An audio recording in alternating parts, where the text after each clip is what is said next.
Hello, and welcome to the Fiber Circus podcast. I'm your host, Elizabeth, coming to you from southern Indiana, where I have a hand-dyeing, machine knitting, spinning, and crazy fiber farm at sometimes.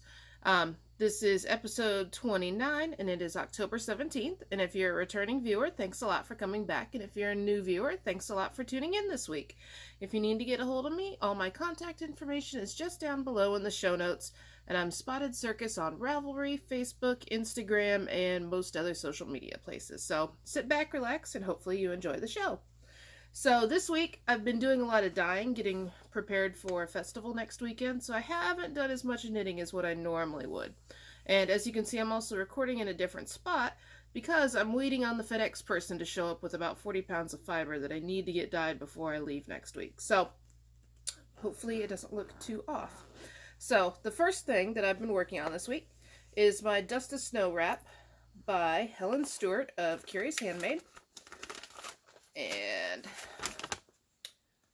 so that is the pattern. And I've been cruising along on it because at nighttime my husband and I have been watching a show called 90 Day Fiancé, and I'm kind of obsessed with watching it. So while I'm sitting watching that, I'll actually work on my shawl. So here is the beginning of it.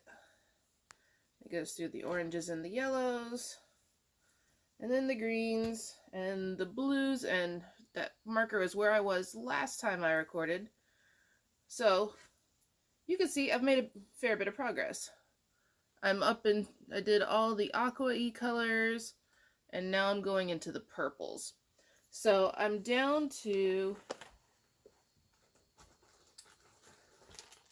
just these mini skeins left still to do. So I've got I've got 3 in there. 2 of them I'm not 100% sure I'm going to use because I don't really like the way that they're colored.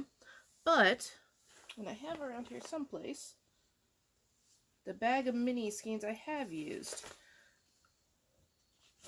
There they are. So here's all the colors I've used so far. So these were from Stitchtogether Studio. And it was one of her mini skein rainbow sets. And there was supposed to be 2,300 yards total in this. And it's superwash merino and nylon. So I've got pretty good sized balls left over. So I'm guessing that I'm going to have plenty to do something with. Not real sure what I'm going to do with them. But it's coming along a bit better now that I've decided to leave out a few colors. So this may be done by the next time I podcast. I've just started on this purple section right here. So it's going along. It's going to be huge. I mean, it's already longer than what my arms can stretch. So my guess it's going to be close to 6 feet, if not longer. So that's moving along. So in theory, if I'm going to do 2 more colors in that, I should definitely get it done by next time, I think. We'll see. So, the other project that I've been working on, but not near as much, is my Meraki tank by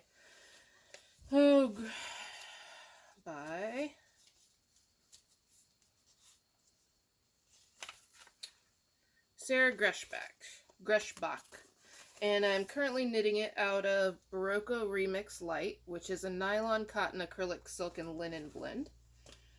And see if I can decipher where I'm at right now. So the front with the keyhole shaping is done. Let's see, there it is. Alright, so here's the front-ish. You just kind of have to use your imagination here because they're squished up onto stitch markers. But there's a keyhole opening down here that'll get a button and a little loop attachment. So I've done that part, and now I'm on what is the back side. And it's on like a 20 some odd inch cable. So it's kind of hard to see, but in your imagination, it's there. I'm getting ready to start the lace panel that is on the back side. So I'm just underneath where that lace panel is right there. So the lace panel is going to be in a gold color, which I don't have with me right now, but I think it should look really pretty, hopefully. And I am knitting this on size 6s. Yep, size 6. She calls for a 5. I needed to go up a size, and I'm knitting the size 50-inch tank. So, making some kind of progress on it. This was supposed to have been like a summer top to wear because it's such a lightweight yarn. Obviously, it's not going to be summer when it's finished. It'll be winter at this point. So, I'm sure it'll still be nice and warm. So, that's all the actual knitting that I've done this week. I didn't really finish anything. I'm still trying to decide what I'm going to do about my Rainbow in the Storm sweater that I made. I'm going to put it up on display at least at SAFF next week, but I'm not 100% sure what I'm going to do about it because it's inside out and I picked up the sleeves the wrong way. So we'll see how I like it after looking at it a few more times. So machine knitting, I've done a little bit, but not as much as I need to. I was doing a practice piece trying to do a hat on my new Pass It machine, and I did the hat. However, you can see midway through I switched which color was the background on accident. So it went from having a brown background with green alpacas to a green background with brown alpacas. That was not a part of the plan for this hat. It's also slightly small. So if I was to put it on, I mean, it'll stretch and fit. You know, and then if you like flip this up, obviously, as a brim, it would fit, but I'm not thrilled with it. But I did do it in double bed jacquard, so here's the back of it. So what it does is it hides all the floats. So this way I don't have to do a lining for it. However, it's going to get ripped out because, number one, it's very subtle in the colors. It's actually showing up better on camera than what it does in real life. So this is not a final project by any means, so we're going to rip it out. The other thing that I did was I knit what I thought was going to be a scarf, but I haven't decided how much I like it. It's very stiff feeling right now. So this is out of some 2/20 wool yarn that I hand dyed, and I knit it with 2 ends. So you can see just how thin that yarn is. And what I did was this pattern. And it's a pretty simple, I think it's a tuck stitch pattern that just kind of runs along the whole length here. And scarf-wise, I guess it's technically long enough, but it's rolling pretty badly, which I knew it kind of would. I still need to block it. If I block it, that may help out some. But here's the back of it. And you can almost see the pattern in reverse somewhat. So I may leave it as is. I have a few stitches that I've dropped along the side again. Let's see if I can find one. Well, someplace here there's some errors, and I need to figure out if I'm going to correct those or not. I've also considered just going along and trying to zigzag stitch the very edge down. Like right there, I caught a loop. You know, and with it being such a small loop, there's no good way to really fix it. I mean, I could probably try to pull it tighter and then tie it off in a knot. There's another set of loops there. So it's a learning curve still with my pass-up. We need to get a little bit more friendly because right after SAFF, I've got to get going on Christmas stuff for these holiday markets that I'm vending at. So that's a machine knit item that I finished this week. But otherwise, I don't have any actual spinning. I don't have any more machine knitting, and it's mainly just because I've been dying a lot. Traveling, the last 2 weeks, the only real travel I did was on Saturday. We took one of the sheep that we'd picked up over to my friend Linda's house over in Kentucky, who has Eagle Bend alpacas and a yarn shop. And we also took Drambuie, one of our alpacas, over there for a date. So she met a gentleman, and they had a good time while we had hot dogs and chips and stuff for lunch. And then we loaded her back up in her sled and put her in the van, and away she went. So we'll find out probably on Sunday. We'll try to test her and see if she's still interested in being with gentlemen or not. And hopefully she's not, and hopefully it took. So that's really about the only travel that I've done. Upcoming travel, the 25th and 27th, which is next weekend, is SAFF, and that's the Southeastern Animal Fiber Fair out in Asheville, North Carolina. And I've got a big booth right in the center of Davis Arena. So stop by and say hi. I'll have all sorts of fiber, yarn, fleeces, that kind of stuff there. I'll have a Spinolution polywog that I'm going to be selling off. That's one of my demo models. So if you were interested in a polywog, stop by.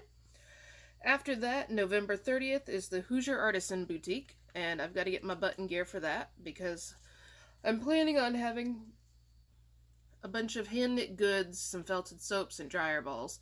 And I currently have not many felted soaps and no dryer balls and just a few knitted goods. So I need to start doing some more of that.